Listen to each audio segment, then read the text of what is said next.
YTBC, this is your boy Coach Shelton Harrison.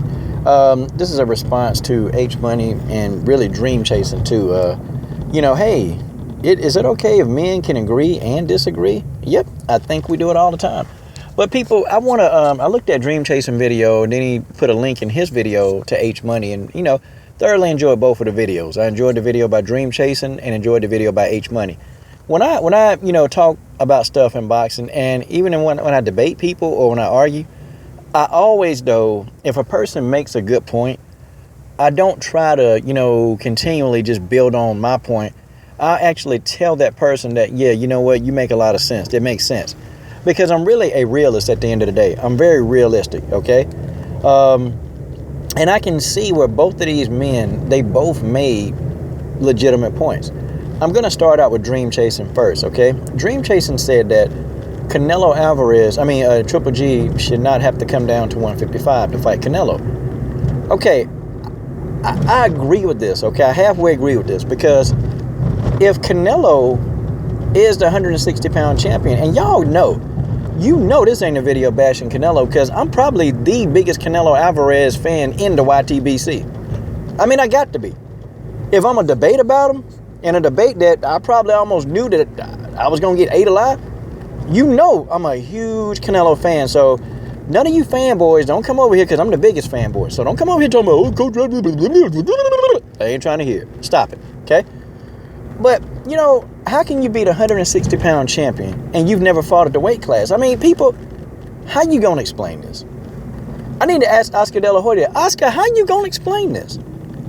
You are the lineal, the 160-pound champion, and you never fought in the weight class. People, this is only in the sport of boxing. Only did this crap happen in boxing. Do y'all know why MMA is gaining so much popularity? It's because, man, they're doing things the way it should be done. There's too many promoters, and there's too many hands in the pot. And there's too much money, man, running around the sport of boxing. And when I say too much money, it's too much money being thrown around into the right places to get people to do things that they're not supposed to do. And people, that's just the way it is. Boxing, we all know it's corrupt. It's been corrupt for a long time. It's been corrupt, before we were born. Boxing was corrupt even in its first inception. It was very corrupt. See, when the introduction of a promoter came in, that's when the sport became corrupt, okay? But because I shake my head at that all the time. Like, how the hell does Canelo hold a belt in a weight class that he's never physically fought in? I mean, people, I just don't get that. I don't get it. So, I agree with dream chasing on that point. I completely 100% agree with that. I agree with H-Money, though, that, you got to take these sacrifices. And here's what I'm talking about. You see, Oscar De La Hoya, man, he came in toward the end of his career when he fought Manny Pacquiao. And Manny Pacquiao chose everything, Manny Pacquiao pretty much chose the weight, and he drained the living crap out of Oscar De La Hoya. I thought Oscar De La Hoya was one of those zombies in Resident Evil. I mean, man, that's how he looked, man. You can darn near see the dude ribcage, man. Oscar De La Hoya was drained, man. And I'm talking dude. What did Oscar come down to? Like, what, 140 something? 140? No, fought him at welterweight. And Oscar wasn't used to that weight. And then, correct me if I'm correct. I'm trying to do this off memory, man. But I know Miguel Cotto was drained. Because Miguel Cotto fought, at 145? And, Cotto really and truly is a natural 154-pounder. Like, that's where he kind of ended his career at 154. That's where he's the most comfortable at 154. But Pacquiao chose to take him down to 145, man, for whatever reason, man. But they drained. Let me tell you how going up in weight affects you. When you go up in weight, sometimes, in some cases, your power is affected. You'll gain more power. When you go up in weight, a lot of cases, you lose speed. You lose mobility when you go up in weight. For some people that are freaks of nature, that their body can handle that, they can still move the same amount of mass just as fast as they did when they didn't have that mass. Some people can do that. Some people can't, okay?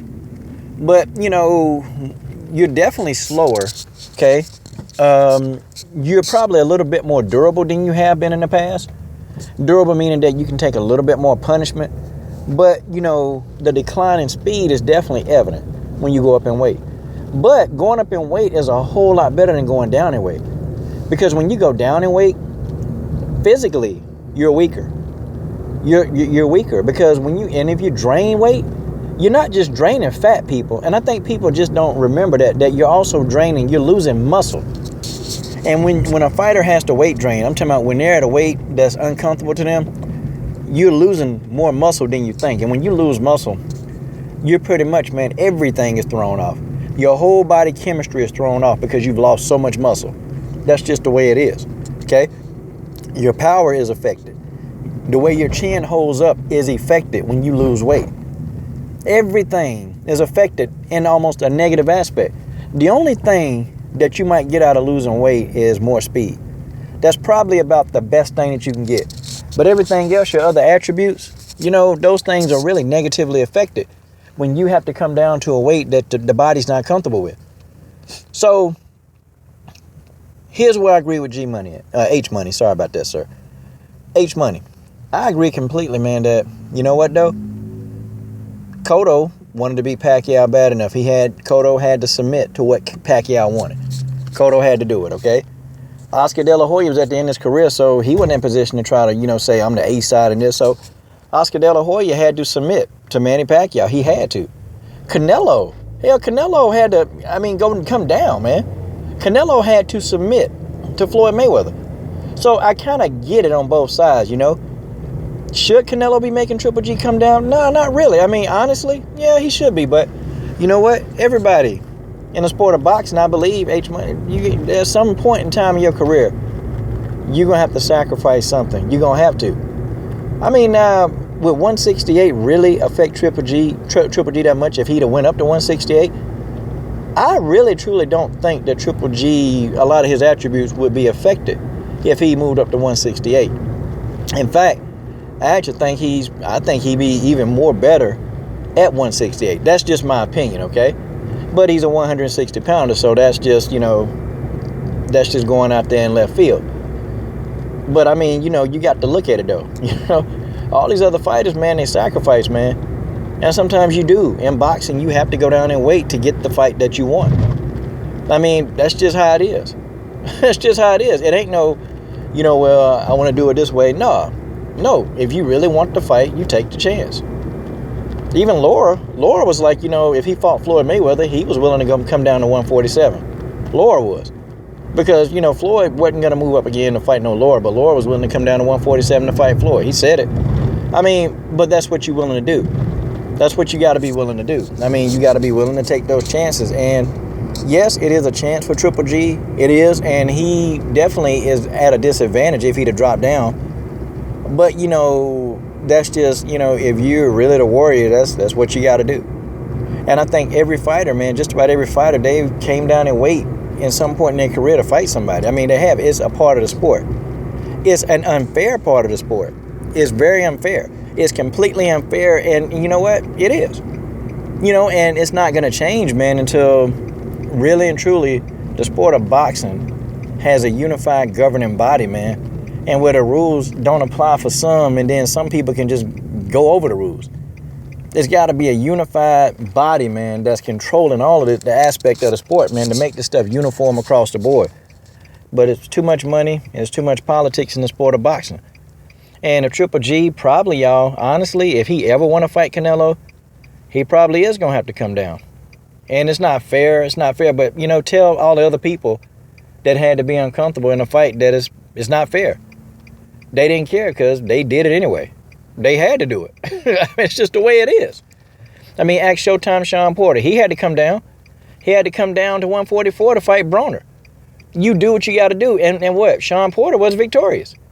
I mean, he took a chance on himself. He took a chance, and he was victorious when he came down. Didn't affect him. Well, it did affect him. Honestly, yeah. It did affect Sean Porter, but Sean Porter said, I don't give a crap. I'm finna go fight him. So, people, I hope that's my take on it. This is your boy, Coach Sheldon Harrison. Hope I ain't mess y'all up too bad. I'm done.